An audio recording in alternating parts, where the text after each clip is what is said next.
YCP ధర్నాలపై Vizianagaram జిల్లా చీపురుపల్లి జనసేన నేత విసిగినేని శ్రీనివాసరావు తీవ్ర విమర్శలు చేశారు. కూటమి ప్రభుత్వం రాష్ట్రాన్ని అభివృద్ధి చేస్తుంటే వైసీపీ ఓర్వలేక ధర్నాలు చేస్తోందన్నారు. మెడికల్ కాలేజీలను ప్రభుత్వ ప్రైవేట్ భాగస్వామ్యంతో కొనసాగిస్తూ ప్రజలకు అధునాతనమైన మెడికల్ సౌకర్యాలు అందించేందుకు కూటమి ప్రభుత్వం కృషి చేస్తోందన్నారు. కానీ వైసీపీ నేతలు మాత్రం ప్రజలను తప్పుదోవ పట్టిస్తున్నారంటూ మండిపడ్డారు. అందరికీ నమస్కారం. చీపురుపల్లి నియోజకవర్గంలో మెడికల్ కాలేజీలు ప్రైవేట్ కారణించి నిన్న బొత్స సత్యనారాయణ గారు, అలాగే మాజీ ఎంపీ బెల్లాన చంద్రశేఖర్ గారు, అలాగే వైసీపీ నాయకులందరూ కూడా గందరగోళం సృష్టించారు. ప్రజలందరం చూసాం. ఈరోజు మెడికల్ కాలేజీలు పీపీపీ పద్ధతి అంటే సెంట్రల్లో కూడా ఉంది, డెవలప్మెంట్ చేయడానికి. ఆ పద్ధతి హైకోర్టు కూడా చెప్పింది మంచి పద్ధతి అని మీరు అది తెలుసుకోవాలి ముందుగా. ఎందుకంటే జగన్మోహన్ రెడ్డి చేసిన తప్పుల్ని డైవర్ట్ పాలిటిక్స్ చేయడానికి నిన్న చేసిన ధర్నా రాష్ట్రం మొత్తం. ఎందుకంటే ప్రతి నియోజకవర్గంలోనే అలజడి సృష్టించారు. అనుమతులు లేకపోతే పోలీసుల మీద జులం చూపెడతారు. అంటే వీళ్ళకి అధికారం లేకపోతే ఆధిపత్యం చూపెడతారంటే అధికారం ఉంటే పరిస్థితి ఏంటో ప్రజలకి అర్థమవుతుంది. ఎందుకంటే జగన్మోహన్ రెడ్డి పోలీసులు బట్టలు చేస్తున్నాడు, వీళ్ళు కూడా సబ్సౌతుల్లో అవసరం తీసుకొచ్చి ఇక్కడ జైల్లో పెడతారని వీళ్ళు చెప్పడం. అలాగే ఈ నాయకులు కూడా ప్రతి నియోజకవర్గంలో ఈరోజు ధర్నాలకి దేవాల్సిన కారణం ఏంటి నష్టం జరిగింది, పీపీపీ పద్ధతి ముందు తెలుసుకోండి. ఆ రోజు రాజశేఖర రెడ్డి కూడా అసెంబ్లీలో చెప్పారు, పీపీపీ పద్ధతి మంచిది, ప్రైవేట్ హాస్పిటల్ ధీటుగా మనం కూడా వైద్యం అందించవచ్చు అనేసి రాజశేఖర రెడ్డి గారు చెప్పారు. అది ముందు తెలుసుకోండి. మీకు ఇంకెప్పుడు ఏం లేక ఈరోజు తిరుపతిలోని లడ్డూలోనే వైవి సుబ్బారెడ్డి 250 కోట్ల రూపాయలు స్కామ్ చేసి కల్తీ నెయ్యిచ్చి మీరు ఈరోజు దాన్ని డైవర్ట్ చేయడానికి ఈరోజు రాష్ట్రం మొత్తం అల్లజడి సృష్టిస్తున్న వైసీపీ నాయకులకు కూడా చెప్తున్నాం. మీరు ఏదైనా ఉంటే అసెంబ్లీకి వెళ్ళి మీకున్న సమస్యల మీద కానీ మీకు ఏదైతే వద్దన్నారో కానీ అసెంబ్లీలో అడగవలసిన బాధ్యత మీకు ఉంది. మీరు జీతాలు తీసుకుంటారు కాబట్టి అసెంబ్లీలోకి వెళ్ళి ప్రతిదాన్ని ఖండించవచ్చు. కానీ మీరు అక్కడ వెళ్ళకుండా ప్రజల్లో అలజడి సృష్టించి ప్రజలు భయపడిందులు చేయించి ఈరోజు రాష్ట్రం సుఖ సంతోషాలతో ప్రశాంతంగా ఉంది, ఎక్కడ కూడా గొడవలు లేకుండా.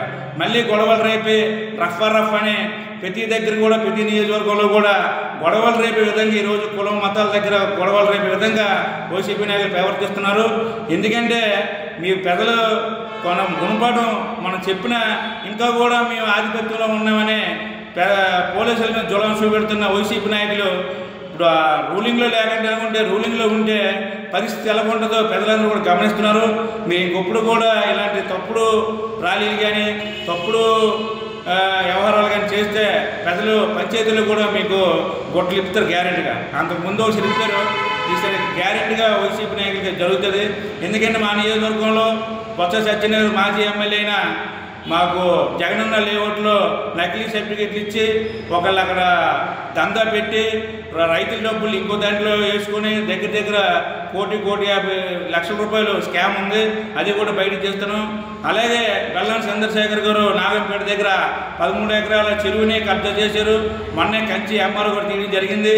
ఆ చేపలు కూడా గతం నుంచి 7-8 సంవత్సరాల నుంచి సంవత్సరానికి 5 లక్షల లెక్క దగ్గర 50 లక్షల రూపాయలు పంచాయతీ రావాల్సిన ఇన్కమ్ బెల్లాన చంద్రశేఖర్ గారు మాజీ ఎంపీ గారు తీసుకోవడం చాలా విడ్డూరంగా ఉంది. వీళ్ళు నీతి నిజాయితీ కోసం మాట్లాడడం చాలా బాధగా పడుతున్నారు ప్రజలు ఈరోజు.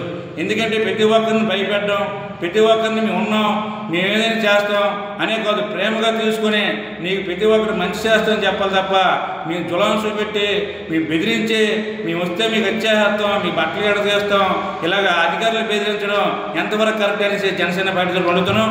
అధినేత పవన్ కళ్యాణ్ గారు ఈరోజు అడవిలోకి వెళ్ళి ఏదైతే తిరుపతిలో ఉందో శాశ్వతలో అడవుల్లోకి వెళ్ళి ధైర్యంగా వెళ్ళి అక్కడ ఎక్కడైతే ఎర్రచంద్రం దొంగలు ఉన్నారో వాళ్ళకి వార్నింగ్ ఇచ్చి ఇన్నాళ్ళగా మీరు చేస్తే బాగోదు, గత ప్రభుత్వాలు కాదు ఈ ప్రభుత్వం ఇస్తే వార్నింగ్ ఇస్తే మరి మామూలుగా చెప్తున్నాం, తర్వాత కూడా ఏమైనా అది దొంగతనాలు ఇంకా రిచ్చిపోతు మట్టుగా వేరేగా ఉంటుందనేసి అడవుల్లోకి వెళ్ళే వ్యక్తి కొణిదెల పవన్ కళ్యాణ్ గారు.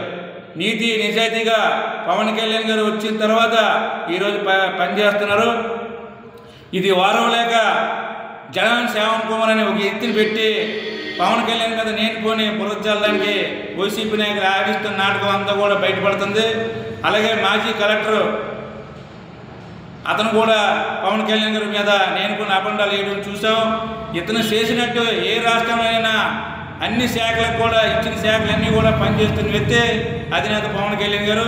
ఈరోజు పంచాయతీ శాఖలు ఎన్ని ఉన్నాయి, ఎన్ని కాలువలు ఇచ్చాం, ఎన్ని రోడ్లు ఇచ్చాం, అలాగే నీటి తొట్లు ఎన్ని ఇచ్చాం, అలాగే రైతులకి ఎక్కడెక్కడ తోటల్లోనే తొట్లుగా అదే గుమ్ములు తీసి నీరు నిల్వ ఉండడానికి అవన్నీ చేసాం.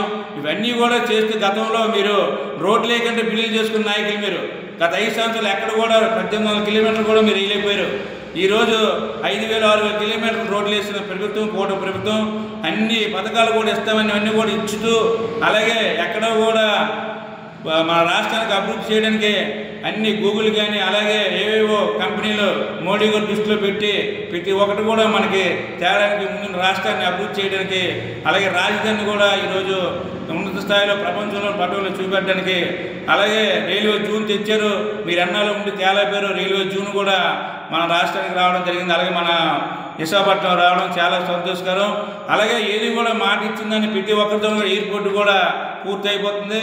అలాగే పోలవరం కూడా మీరు ఎన్నోసార్లు సంవత్సరం అనిల్ యాదవ్ తొడలు కొట్టి చెప్పాడు, మీరు చేయలేకపోయారు. అది కూడా పూర్తి చేసే బాధ్యత కూటమి ప్రభుత్వం తీసుకుంటుంది. రేపు ఏదైనా తప్పులు చేస్తే మీరు అసెంబ్లీలో అడగండి. ఇలా రోడ్ల మీదకి వచ్చి ప్రజలు ఇబ్బంది పెట్టి, ట్రాఫిక్ ఇబ్బంది పెట్టి, మేమేదో అనుమతులు లేకుండా 100 మంది వచ్చేసి ఈ రౌడీయిజం లాగా ర్యాలీ చేయడం, మీరు రప్పర్ చేసేస్తున్నాం, ప్రజల్లో భయపందులు చేయకూడదనేసి జనసేన పార్టీ చెప్తుంది.